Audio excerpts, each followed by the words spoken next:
think this is the closest I'm ever going to get to being a rock star. I just want to savor the moment.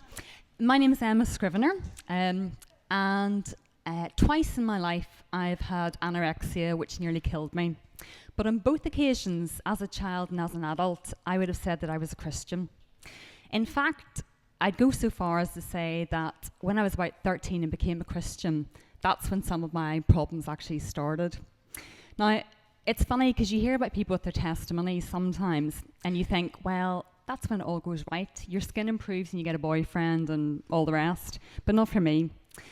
And I think it's got a large part to do with the kind of God that I found, the God who actually isn't the real God. It wasn't Jesus, but a God that I kind of made in my own image. And this God was a God who was all about rules. He was all about performance. And I figured that he kind of got me saved, but then from then on in, the rest was up to me. And in some ways, that you might think that's bad news, but I'm one of life's good girls, so it sounded to me like that was actually good news instead.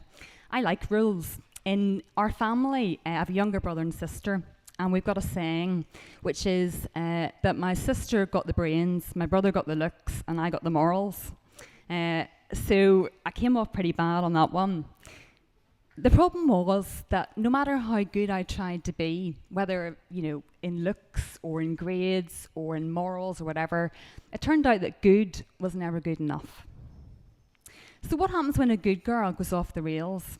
Well, I turned to drugs, but not drugs as you'd hear it in a conventional sense. My drug was being thin. My drug was anorexia.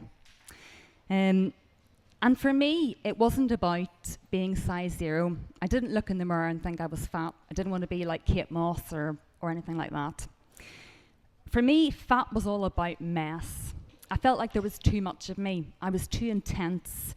I didn't look the way I was meant to look. I didn't know how to say things the right way. I didn't know who I was. I didn't know where I belonged. Whatever I did, I felt it just wasn't enough.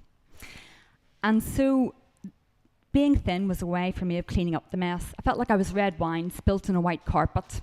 And whenever I tried and got thinner, it was like I was stainless steel. It was like I was cleaning myself up. The old me wasn't working, so I decided I'd make a new one.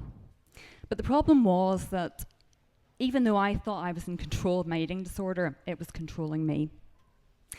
As a child, I got help. I got very sick, but we got counselling and I put weight back on again. But on the inside, the issues were all still there. So what does a good girl do?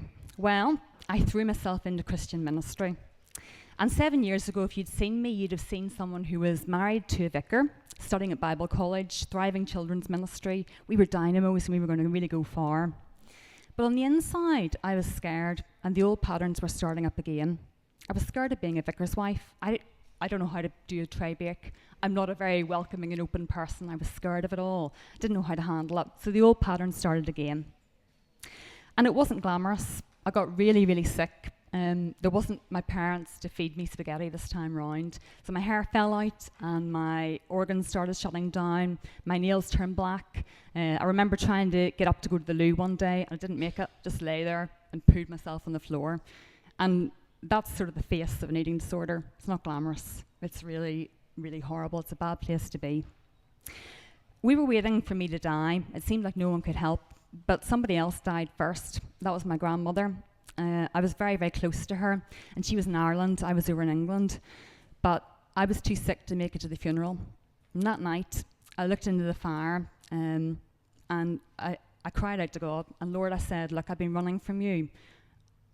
I don't know who I am. I don't know what I'm doing. But if you'll take what's left, will you have it? And the God that I met there was no thunderbolt or lightning or anything like that. I opened up my Bible and I met Jesus. Not the God I thought I knew, but the God who knew me. And funnily enough, I read about him in the book of Revelation. There were 2 pictures of him I saw there. One was a lion, blazing, in control, eyes like fire, unstoppable, more intense than I could ever be. But the other picture was a lamb, someone who died for me, someone who was broken and who understood what it was to be weak.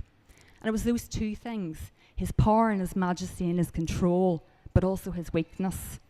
And it was his kindness that finally brought me to my knees. You see, I was wrong about God. I thought he was about rules.